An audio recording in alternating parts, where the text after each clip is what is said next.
ये आकाशवाणी रायपुर है। प्रादेशिक समाचार बुलेटिन के साथ मैं विभाष कुमार झा।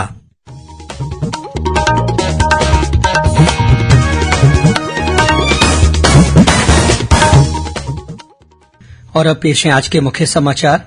प्रदेश में 7 नवंबर को होने वाले पहले चरण के विधानसभा चुनाव के लिए नामांकन भरने का कल अंतिम दिन है।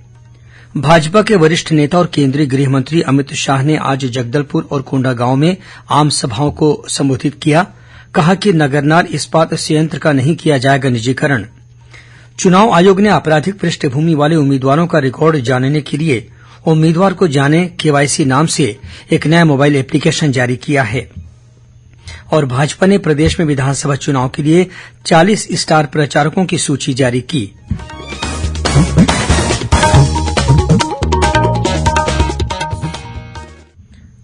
अब समाचार विस्तार से। प्रदेश में 7 नवंबर को होने वाले पहले चरण के विधानसभा चुनाव के लिए नामांकन भरने का कल अंतिम दिन है। मुख्य निर्वाचन पदाधिकारी कार्यालय के अनुसार कल 18 अक्टूबर को 64 नामांकन पत्र जमा हुए। कल शाम तक कुल 87 नामांकन पत्र जमा हो चुके थे।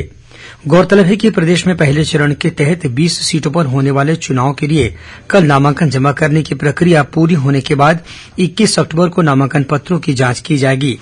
वहीं 23 अक्टूबर तक प्रत्याशी अपना नाम वापस ले सकेंगे। प्रदेश में विधानसभा चुनाव के दूसरे चरण के लिए बाकी 70 सीटों पर नामांकन की प्रक्रिया 21 अक्टूबर से शुरू होगी। मुख्य निर्वाचन पदाधिकारी कार्यालय से मिली जानकारी के अनुसार सार्वजनिक अवकाशों और महीने के चौथे शनिवार के दिन नामांकन जमा नहीं किया जाएगा। रायपुर के जिला निर्वाचन अधिकारी डॉक्टर सर्वेश्वर भूरे ने कहा कि 22 और 24 अक्टूबर को सार्वजनिक अवकाश होने के साथ ही 28 तथा 29 अक्टूबर को चौथा शनिवार और रविवार होने के कारण नामांकन जमा करने की प्रक्रिया स्थगित रहेगी। गौरतलब है कि दूसरे चरण के लिए नामांकन जमा करने की अंतिम तिथि 30 अक्टूबर है। जैसी कि खबर दी जा चुकी है, दूसरे चरण के लिए 17 नवंबर को मतदान होगा।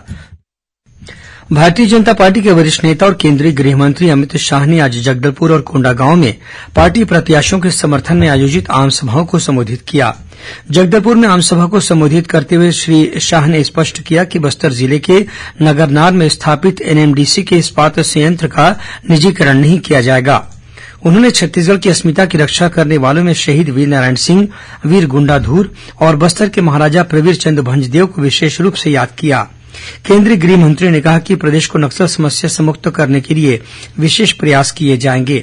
उन्होंने कहा कि इस समस्या के कारण हर स्थिति में आदिवासी वर्ग को ही नुकसान उठाना पड़ता है।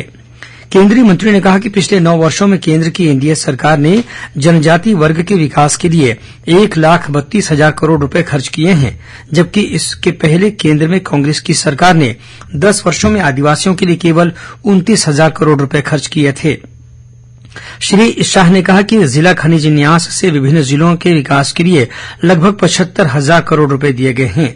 उन्होंने कहा कि वर्ष 2047 तक देश को सिकल सेल से मुक्त करने के लिए केंद्र सरकार ने एक विशेष अभियान शुरू किया है।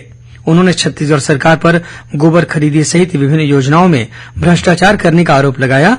साथ ही कहा कि कांग्रेस ने पिछले चुनाव के दौरान किए गए वादों को अब तक पूरा नहीं किया है। भारतीय जनता पार्टी ने प्रदेश में विधानसभा चुनाव के लिए 40 स्टार प्रचारकों की सूची जारी कर दी है। पार्टी के राष्ट्रीय महासचिव अरुण सिंह ने चुनाव आयोग को भेजे गए पत्र में इन स्टार प्रचारकों की जानकारी साझा की है। इस पत्र के अनुसार पार्टी के स्टार प्रचारकों में प्रधानमंत्री नरेंद्र मोदी और पार्टी के राष्ट्रीय अध्यक्ष जगत प्रकाश नड्डा के अलावा केंद्रीय मंत्री अमित शाह, राजनाथ सिंह, नितिन गडकरी, मनसुख मांडविया, अनुराग सिंह ठाकुर, स्मृति ईरानी, धर्मेंद्र प्रधान, ज्योतिरादित्य सिंधिया, अर्जुन मुंडा, रविशंकर प्रसाद, विश्वेश्वर टूडू और रामेश्वर तेली शामिल हैं। इनके अलावा उत्तर प्रदेश के मुख्यमंत्री योगी आदित्यनाथ, मध्य प्रदेश के मुख्यमंत्री शिवराज सिंह चौहान, महाराष्ट्र के उप मुख्यमंत्री देवेंद्र फडणवीस और झारखंड के पूर्व मुख्यमंत्री बाबूलाल मरांडी को भी इस सूची में शामिल किया गया है। वहीं तेलंगाना में भाजपा के प्रदेश अध्यक्ष बंडी संजय कुमार, पार्टी के प्रदेश प्रभारी ओ माथुर, सह प्रभारी नितिन नबीन, संगठन महामंत्री अजय जामवाल, सतपाल महाराज, मनोज तिवारी, नित्यानंद राय, रवि किशन और केशव प्रसाद मौर्य के अलावा छत्तीसगढ़ के पूर्व मुख्यमंत्री डॉक्टर रमन सिंह, राज्यसभा सांसद सरोज पांडेय, प्रदेश भाजपा अध्यक्ष अरुण साव, नेता प्रतिपक्ष नारायण चंदेल सहित प्रदेश भाजपा के अन्य वरिष्ठ नेताओं को भी स्टार प्रचारक के रूप में विभिन्न विधानसभा क्षेत्रों में जनसभाएं लेने की जिम्मेदारी दी गई है। इस बीच भाजपा ने प्रदेश में पहले चरण की 20 सीटों के लिए चुनाव संचालकों की घोषणा भी कर दी है। चुनाव आयोग ने आपराधिक पृष्ठभूमि वाले उम्मीदवारों का रिकॉर्ड जानने के लिए एक नया मोबाइल एप्लीकेशन जारी किया है। उम्मीदवार को जाने केवाईसी नाम के इस मोबाइल एप्लीकेशन में उम्मीदवारों द्वारा दी गई सूचनाएं शामिल की गई हैं। ये एप्लीकेशन नागरिकों को आपराधिक पृष्ठभूमि वाले उम्मीदवारों या अन्य उम्मीदवारों के विषय में विस्तार से जानकारी प्रदान करेगा। ये एप्लीकेशन एंड्रॉइड और iOS दोनों प्लेटफॉर्म पर उपलब्ध होगा और इसे चुनाव आयोग की वेबसाइट पर दिए गए लिंक से डाउनलोड किया जा सकेगा। विधानसभा चुनाव को देखते हुए आकाशवाणी समाचार रायपुर की ओर से प्रदेश के सभी विधानसभा क्षेत्रों के बारे में विस्तार से जानकारी देने के लिए एक श्रृंखला चलाई जा रही है। इसी कड़ी में पेश है कोंडागांव जिले के सभी विधानसभा क्षेत्रों के बारे में हमारे संवाददाता की एक रिपोर्ट। श्रोताओं, कोंडागांव जिले में विधानसभा चुनाव की तैयारियां जोर शोर से जारी हैं। कोंडागांव जिले में 3 विधानसभा क्षेत्र आते हैं। विधानसभा क्षेत्र क्रमांक 82 केशकाल, क्षेत्र क्रमांक 83 कोंडागांव एवं नारायणपुर विधानसभा का भी कुछ क्षेत्र इस जिले के अंतर्गत आता है। कोंडागांव जिले में कुल 4,32,971 मतदाता हैं, जिनमें पुरुष मतदाता 2,09,632 एवं महिला मतदाता 2,23,332 एवं अन्य 7 मतदाता जिले में हैं। जिले में 18 से 22 वर्ष के कुल 48,305 मतदाता हैं, जो पहली बार अपने मताधिकार का प्रयोग करेंगे, जबकि 80 वर्ष से अधिक आयु वर्ग के 3,020 मतदाता अपने मताधिकार का प्रयोग कर सकेंगे। जिले के केशकाल, कोंडागांव एवं नारायणपुर विधानसभा में पहले चरण के तहत 7 नवंबर को मतदान होना है, जिसके लिए जिले में कुल 588 मतदान केंद्र बनाए गए हैं, जिनमें केशकाल विधानसभा के 290, कोंडागांव विधानसभा के 242 एवं नारायणपुर विधानसभा से 56 मतदान केंद्र होंगे। निखिलेश मिश्रा, आकाशवाणी समाचार के लिए कोंडागांव से। श्रोताओं, आप सुनिए दुर्ग शहर विधानसभा क्षेत्र पर केंद्रित हमारे संवाददाता की एक रिपोर्ट। जिले में भी विधानसभा चुनाव की तैयारियां जोर शोर से जारी है। जिले के दुर्ग शहर विधानसभा क्षेत्र में मतदाताओं की कुल संख्या 2,27,244 है। इनमें से 1,11,426 पुरुष और 1,15,797 महिला मतदाता है। वहीं तृतीय लिंग के 21 मतदाता है। इस विधानसभा क्षेत्र में 18 से 22 वर्ष आयु वर्ग के ऐसे 5,583 मतदाता हैं, जो इस चुनाव में पहली बार वोट देंगे, जबकि 80 वर्ष या इससे अधिक आयु वर्ग के 3,198 बुजुर्ग मतदाता है।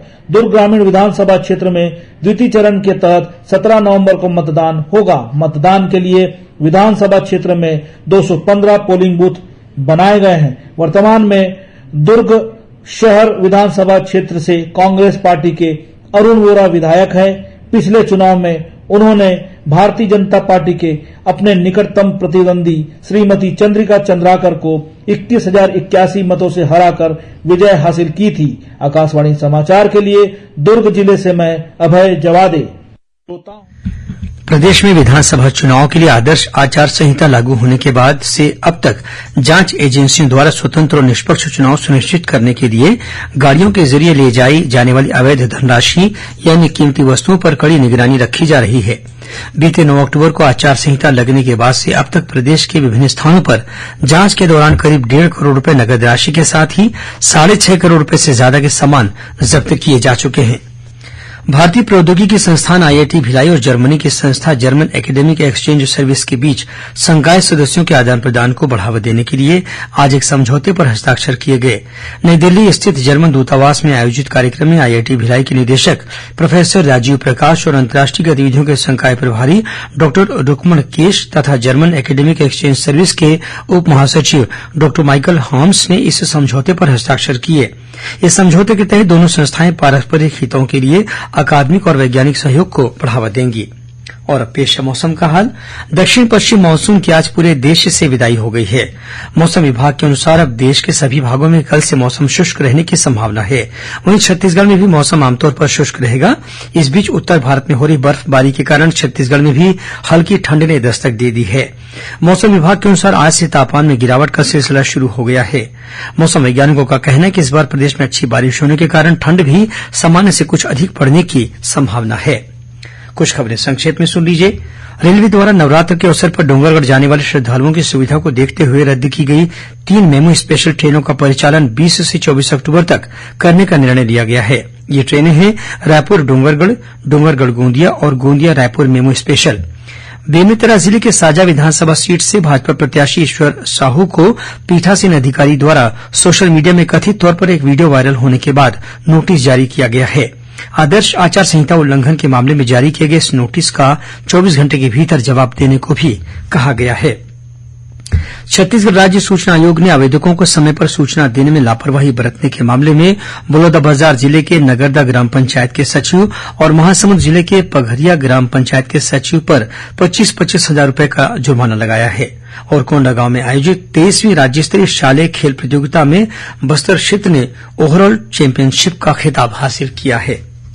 अंत में मुख्य समाचार एक बार फिर। प्रदेश में 7 नवंबर को होने वाले पहले चरण के विधानसभा चुनाव के लिए नामांकन भरने का कल अंतिम दिन है। भाजपा के वरिष्ठ नेता और केंद्रीय गृह मंत्री अमित शाह ने आज जगदलपुर में और कोंडागांव में आम सभाओं को संबोधित किया। कहा कि नगरनार इस्पात संयंत्र का नहीं किया जाएगा निजीकरण। चुनाव आयोग ने आपराधिक पृष्ठभूमि वाले उम्मीदवारों का रिकॉर्ड जानने के लिए उम्मीदवार को जाने केवाईसी नाम से एक नया मोबाइल एप्लीकेशन जारी किया है। और भाजपा ने प्रदेश में विधानसभा चुनाव के लिए 40 स्टार प्रचारकों की सूची जारी की। इसी के साथ प्रादेशिक समाचार बुलेटिन समाप्त हुआ। नमस्कार।